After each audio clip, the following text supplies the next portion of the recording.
Hi, today I would like to introduce another motor driver, the MDD10A. Which stands for Motor Driver Dual Channel.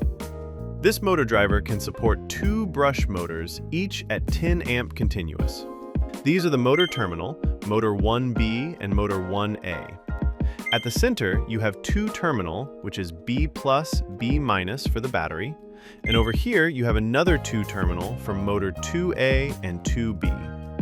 On the board, we provide two test buttons for each motor. You have one motor 1B and motor 1A to test the terminal over here, and another two button for this terminal. It also comes with indicator LED for each channel and a power indicator LED. So what you need is just a single power source from 5 volts to 25 volts, and you can power it up to perform a short test. Connect your connector to the battery input terminal. If you look carefully, the terminal is being labeled B+, B-. So make sure this is for the positive and negative terminal.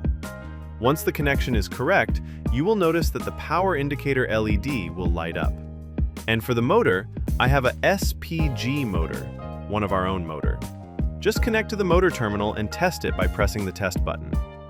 If you have another motor, you can simply connect to the second terminal, as this board can control up to 2 brush motors independently.